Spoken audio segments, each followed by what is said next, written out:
Hello అండి, నమస్తే. Welcome to my channel. ఈరోజు నేను ఆగస్ట్ 8న జరిగినటువంటి ఎస్జిటి టెట్ ఎగ్జామ్ పేపర్కి సంబంధించిన ఏ టాపిక్స్కి సంబంధించి క్వశ్చన్స్ అనేవి అడిగారు అనే టాపిక్ని ఈ వీడియోలో నేను డిస్కస్ చేస్తున్నాను. ఈరోజు ఎగ్జామ్ ఎలా జరిగిందంటే అసలు ఎగ్జామ్ డిఫికల్ట్ అని చెప్పలేము, అలాగని టఫ్ అని చెప్పలేము, మోడరేట్గా ఇచ్చేసారని చెప్పచ్చు. లైక్ ఎలా అంటే ఇప్పుడు ఫర్ సపోజ్ మనం 3 స్టేజెస్లో కనుక ఎగ్జామ్ రాసామనుకోండి. 3 స్టేజెస్లో ఫస్ట్ స్టేజ్లో అట్ ఎ టైం మనం 100 మార్క్స్ని గెయిన్ చేసుకునేలా రాసేలాగా ఉంది పేపరు. మిగతా 2 స్టేజెస్లో 50 మార్క్స్కి రాసే విధంగా ఉందన్నమాట. మోడరేట్గా ఉందని చెప్పొచ్చు. కానీ ఇప్పుడు ఈ టాపిక్స్ ఎలా ఇచ్చారంటే ఫస్ట్ తెలుగు చూసుకున్నట్లయితే మనం వ్యుత్పత్త్యార్థాలు ఉన్నాయి కదా, వ్యుత్పత్త్యార్థం కానీ పద్యం ఇచ్చేసి పద్యం రాయమని, బిట్స్ ఫ్రేమింగ్ కానీ, నెక్స్ట్ గద్యం గురించి ఇచ్చేసి దాని మీద బిట్స్ అడగడం, ఇంకా రచయితలకు సంబంధించి రాసినటువంటి రచనలు ఉంటాయి కదా, ఆ రచనల మీదనే ఒక 2-3 క్వశ్చన్స్ అడిగారు. లెసన్ అడిగారు. లెసన్లో ఇతిహాసమా, ఈ ఒక లెసన్ ఇచ్చేసి అది దాని ఇతిహాసం ఏంటి అని అడిగారు, ప్రక్రియ అడిగారు. నెక్స్ట్ వచ్చేసరికి ఒక రైటర్ రాసినటువంటి రచన ఇచ్చి దానిని అది నవలనా లేకపోతే ఇంకేంటి నాటకమా ఇట్లా క్వశ్చన్ చేశారనమాట. నెక్స్ట్ సందులు అడిగారు. సందులు విడదీసి రాసేసి దానికి సంబంధించి ఏ విధంగా విడదీస్తారు అని చెప్పేసి అడిగారు. అట్లాగా అర్థం అడిగారు. ఇంకా వ్యుత్పత్త్యార్థం అడిగారు. కొన్ని పదాలు ఇచ్చేసి తెలుగు పదాలు వాటిల్లో స్పెల్లింగ్ మిస్టేక్స్ ఉన్నాయని చెప్పేసి అడిగారు. అలా కూడా అడిగారనమాట. నెక్స్ట్ వచ్చేసరికి ఛందస్సు మీద కూడా బిట్లు పడ్డాయి. గణాలకు సంబంధించిన బిట్స్ అనేది ఫ్రేమింగ్ అనేది జరిగిందనమాట. నెక్స్ట్ ఇంగ్లీష్ కనుక చూసుకున్నట్లయితే సిమిలీ, మెటాఫోర్ ఉంది చూసారా, వాటి మీద కూడా బిట్స్ పడ్డాయి. ఒక స్టేట్మెంట్ చేసేసి అది ఏంటి, సిమిలియా, మెటాఫోరా, ఇంకా అబ్రివేషన్సా, లేకపోతే ఏంటి ఆ స్టేట్మెంట్కి సంబంధించిన పాయింట్అవుట్ ఏంటి అని చెప్పేసి అలా అడిగారు. నెక్స్ట్ ఈడియమ్స్ అడిగారు. నెక్స్ట్ ఫుల్ఫిల్ చేయమని అడిగారు. డాషెస్ ఇచ్చేసి దానిలో ఎగ్జామ్కి మనం ఆన్సర్ చేసేలాగా. నెక్స్ట్ స్పీచ్కి సంబంధించి పడ్డాయి, వాయిస్ పడ్డాయి, ఇంకా ప్రిపోజిషన్స్ గురించి పడ్డాయి. ఇంకా టైప్స్ ఆఫ్ నౌన్స్ ఉన్నాయి చూసారా. టైప్స్ ఆఫ్ నౌన్స్ అంటే ఇంకా proper noun, common noun, collective noun, material noun మీదే ఇంకా అబ్స్ట్రాక్ట్ నౌన్, ఈ టైప్స్ ఆఫ్ నౌన్ మీదే 2-3 బిట్స్ పడ్డాయి. నెక్స్ట్ సూటబుల్ వర్బ్స్ ఏంటంటే ఇంకా ఒక స్టేట్మెంట్ ఇచ్చేసేసి ఆ స్టేట్మెంట్లో డాష్ అనేది ఒక ఫిల్ చేయడం అన్నమాట. సూటబుల్ వర్బ్స్ని, ప్రిపోజిషన్స్ని ఫిల్ చేసేలాగా అలాగా మనకి ఇచ్చారన్నమాట. ఇంకా ఆర్టికల్స్ మీద కూడా ఇచ్చారు.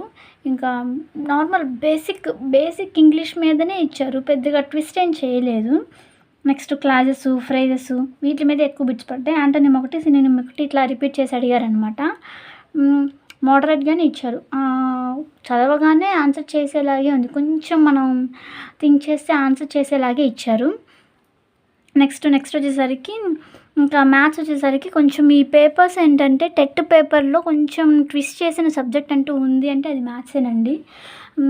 మనకి అన్నీ తెలిసిన బిట్స్ అయితే మనం పెట్టలేము కదా, కొన్ని మాత్రం కొంచెం ట్విస్ట్ చేశారు. ఇంకా స్టాటిస్టిక్స్ మీద వ్యాప్తిని, రేంజ్ కనుక్కోమని చెప్పేసి అడిగారు, అట్లా బిట్స్ అడిగారు. కోణాలు అడిగారు. నంబర్ సిస్టమ్స్ మీద కాంపోజిట్ నెంబర్స్ గురించి అడిగారు. ఇక్కడ నుంచి 1 నుంచి 47 వరకు ఉన్నటువంటి కాంపోజిట్ నెంబర్స్ ఎన్ని అని అట్లా అడిగారు. నెక్స్ట్ కొన్ని ఈక్వేషన్స్ ఇచ్చేసి ఇప్పుడు ఎక్స్పోనెంట్స్ లాగా, ఇప్పుడు x² - 9xy ప్లస్ ఇట్లాగా 36xy ఇట్లాగా ఇచ్చేసి ఈ క్వశ్చన్కి కలిగినటువంటి రూట్స్ అన్నమాట కింద ఆప్షన్స్లో ఇచ్చారు, 4 ఆప్షన్స్ లాగా. అలాగా దీనికి ఎక్స్ వాల్యూస్ ఫైండ్ అవుట్ చేయడం కానీ, కోణాలు కనుక్కోవడం కానీ, పూరక కోణాలు కనుక్కోమని చెప్పడం కానీ, ఇంకా డెసిమల్ సమ్స్ ఎక్కువ అడిగారు. ఇంకా ఎట్లా అంటే ఇప్పుడు సెంటీమీటర్స్లోకి ఇచ్చేసి మీటర్స్లో కన్వర్ట్ చేయడం కానీ, అట్లాగా కొన్ని సమ్ టైప్ క్రియేట్ చేసి వాళ్ళు ఎలా ఇచ్చారంటే ఒక వాల్యూని పొడవు ఏమో డెసిమల్స్లో ఇవ్వడం, వెడల్పు ఏమో డెసిమీటర్స్లో అడగడం, ఈ వెడల్పేమో సెంటీమీటర్స్లో ఇవ్వడం, రెండింటి యొక్క నిష్పత్తిని సెంటీమీటర్స్లో కన్వర్ట్ చేసి రాయమని చెప్పేసి అట్లా బిట్ ఫ్రేమింగ్ అనేది అలా పడింది. నెక్స్ట్ పర్సంటేజెస్ మీద అడిగారు. పర్సంటేజెస్ కూడా ఎలా అడిగారంటే ఫర్ సపోజ్ ఇప్పుడు 10% ఆఫ్ 3/5 అని ఇచ్చారనుకోండి, ఆఫ్ 2/5, ఆఫ్ ఇక్కడ 15%, ఆఫ్ 18%. ఇట్లాగ బిట్ ఫ్రేమింగ్ అనేది జరిగిందనమాట. ఇట్లాగ ఇచ్చారు. మళ్ళీ ఘనపరిమాణంకి సంబంధించి అడిగారు. నెక్స్ట్ వచ్చేసరికి 2 పోల్స్ ఉన్నాయని, ఆ పోల్స్కి సేమ్ కింద ఇట్లా దీని యొక్క డిస్టెన్స్ వేరు, దీని యొక్క డిస్టెన్స్ వేరు, ఈ రెండింటి మధ్య ఉన్నటువంటి ఈ రెండింటి డిఫరెన్స్ ఉంటుంది కదా, పైన ఉన్నటువంటి ఇక్కడ ఇచ్చిన వాల్యూ ఇచ్చారు, దీనిని కనుక్కోమని చెప్పేసి అట్లాగా అంటే డిస్టెన్స్ని ఫైండ్ అవుట్ చేయమని చెప్పేసి అలా ఇచ్చారు. సింప్లిఫికేషన్స్ మీద బిట్స్ పడ్డాయి. నెంబర్ సిస్టమ్ మీద ఎక్కువ బిట్స్ రిపీట్ అయ్యాయండి. అంటే కొంచెం మోడరేట్గానే ఉంది, కానీ మ్యాథ్స్ మాత్రం కొంచెం ట్విస్ట్ చేశారు, టైం టేకింగ్గా ఉంది. నెక్స్ట్ సైకాలజీ వచ్చేసరికి రావెన్స్ ప్రోగ్రెసివ్ మ్యాట్రిసెస్ టెస్ట్ అది చూసారా, ఇంకా ఈ నిర్ణాయకాలు విషయము, ఇక రోష కింగ్ బ్లాక్ టెస్ట్ వాటి మీద బిట్స్ పడ్డాయి. అభ్యసనకు సంబంధించిన నిర్వచనాలు పడ్డాయి. నెక్స్ట్ వైఖరికి సంబంధించి ఇంకా రక్షక తంత్రాలు అని ఉపగమ పరిహార సంఘర్షణలు ఉంటాయి కదా టైప్స్, వాటి మీద అభ్యసన బదలాయింపు సంబంధించిన సిద్ధాంతాలు కానీ, పియాజే సంజ్ఞానాత్మక కానీ, ఇంకా వికాస దశలు, ఎరిక్సన్కి సంబంధించిన స్టేజెస్ ఉంటాయి చూసారా, 8 స్టేజెస్, వాటికి సంబంధించి ఆశ, తలంపు, ఇట్లా రిజల్ట్ ఉంటుంది కదా, ఫలితం, ఆ బిట్స్ అడిగారనమాట. ఇలా ఇచ్చారు. ఇంకా సైన్స్కి సంబంధించి చూసుకున్నట్లయితే నార్మల్గా ఈ జనరల్ టాపిక్సే, పెద్దగా ట్విస్ట్ చేయలేదు. ఇంకా అంటే సైన్స్ సోషల్కి ఈఎస్కి సంబంధించి ఇప్పుడు ఫర్ సపోజ్ ఎట్లా ఇచ్చారంటే ఢిల్లీకి సంబంధించి కామన్వెల్త్ గేమ్స్ ఎప్పుడు కండక్ట్ చేశారు, ఏ ఇయర్లో కండక్ట్ చేశారని, ఇంకా ఈ ఫైనల్గా రాజులకు సంబంధించి మొఘల్ సామ్రాజ్యానికి సంబంధించి బిట్స్ పడ్డాయి. ఇట్లా అంటే జనరల్ టాపిక్సే, అంత హార్డ్గా ఏమి ఇవ్వలేదు, ఈజీగానే ఇచ్చారు, మోడరేట్గానే.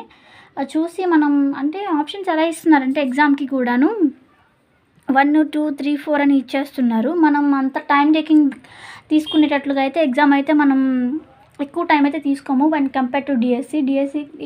ఇంకా చెప్పాలంటే ఈ ఎగ్జామ్కి ఒక 20 minutes ముందుగానే మీరు ఎగ్జామ్ కంప్లీట్ చేస్తారు కూడా, అంత స్పీడ్గా 20 minutes ఏంటి, ఒక 30 minutes అరగంట ముందే మీరు రాసేస్తారు కూడా. పేపర్ అనేది క్వశ్చన్ ప్యాటర్న్ అనేది ఎలా ఉందంటే ఈజీగా మనం అర్థం చేసుకొని ఫాస్ట్గా రాసేసేలాగే ఉంది. అంత ఎక్కువ టైం టేకింగ్గా ఉండేటట్లయితే లేదు, మోడరేట్గానే ఉంది. అంతకుముందు కండక్ట్ చేసిన టెట్తో పోల్చుకుంటే ఇప్పుడున్న టెట్ కొంచెం పర్వాలేదు. అంటే 100 bits అట్ ఏ టైంలో మీరు ఆన్సర్ చేయగలిగేలాగే ఉంది. మిగతావి ఏంటంటే 50 bits ఉంటాయి కదా, అవేంటంటే కొంచెం అటు ఇటు 50 అంటే ఏంటి, వితౌట్ ప్రిపరేషన్ నేను చెప్తుంది. అలాంటి ప్రిపరేషన్ లేకుండా 100 bitsని మీరు అంతకుముందు కనుక ఈ సిలబస్ని కంప్లీట్ చేసుంటే అలాంటి వాళ్ళు అట్ ద టైంలో 100 bits కనుక మీరు రాయగలిగేటట్లుగానే ఉంది. ఇంకా 50 bitsని 50-50 ఛాన్సెస్లో ఇంకా ఆన్సర్ చేయడం, లేదంటే ఇంకా ఇవి లాస్ట్ చూసుకోవడం లాంటివి ఉంటాయి. ఇంకొక విషయం ఏంటంటే కొన్ని బిట్స్ ఎక్కడి నుంచి ఇచ్చారో కూడా తెలియట్లేదు. కొత్త సిలబస్ నుంచి అన్నీ ఇచ్చినట్టున్నారు. నిర్వచనాలు అడిగారు, వాళ్ళు ఎక్కువ నిర్వచనాలేనండి, మ్యాక్సిమం నిర్వచనాల మీదే కొత్త సైంటిస్టులు అనేవాళ్ళు ఇంట్రడ్యూస్ చేయడం జరిగింది. ఇంకా మెథడాలజీకి సంబంధించి చూసుకున్నట్లయితే ఒక ఎస్టిమేషన్తో ఆన్సర్ చేసేలాగే ఉన్నాయి, కానీ పర్టికులర్ టాపిక్స్ అని చెప్పలేము. విద్యా ప్రమాణాలు ఉన్నాయి కదా, వాటి మీద బిట్స్ పడ్డాయి. ఇంకా నార్మల్గానే ఆన్సర్ చేసేలాగే ఉన్నాయి, కొంచెం ట్విస్టెడ్ ఏం కాదు, మోడరేట్గానే ఉందని చెప్పొచ్చు పేపర్ మాత్రం ఈరోజు. సో ఇదండి, thank you so much for watching. Please to subscribe. బాగా ఆలోచించే రాయండి, ఫాస్ట్గా ఆన్సర్ చేసేలా కాకుండా కొంచెం ఇది కరెక్ట్ అవుతుంది అనుకుంటేనే రాయండి. కానీ మీరు నా సజెషన్ ఏంటంటే ఎగ్జామ్కి వెళ్ళే ప్రతి ఆస్పిరెంట్ కూడాను మ్యాథ్స్ కొంచెం ట్విస్ట్ చేస్తున్నారు కాబట్టి కొంచెం ప్రాక్టీస్ చేసుకొని వెళ్ళండి. అంటే వితౌట్ ప్రిపరేషన్ వెళ్తే మినిమం మీరు ఇప్పుడు ఫర్ సపోజ్ అక్కడ మ్యాథ్స్కి 24 bits కదా, 24 bitsలో ఖచ్చితంగా 7 or 8 bits మాత్రం ఖచ్చితంగా మీరు ఆన్సర్ చేయలేకపోతారు. 7-8 bits మాత్రం ఆన్సర్ చేయలేకపోతారు. అంటే కొంచెం టైం టేకింగ్గా అనిపిస్తాయి అన్నమాట. వితౌట్ ప్రిపరేషన్ అయితే 24లో 7 bits అంటే 17 bits మాత్రం పెట్టగలుగుతారు. ఇంకో 7 bits అలాగా, అది కూడా ఏంటి టైం టేకింగ్గా ఉన్నాయి కాబట్టి వాటికి కూడా కొంచెం ఫోకస్డ్గా రాస్తే మీరు వాటిని కూడా రాయగలుగుతారు. అలా ఉందన్నమాట మ్యాథ్స్. మెథడాలజీలు అన్నీ బాగానే ఉన్నాయి, ఓకే. సో ఇదండి ఈరోజు పేపర్కి సంబంధించినటువంటి review. Thank you so much for watching. Please to subscribe. Thank you.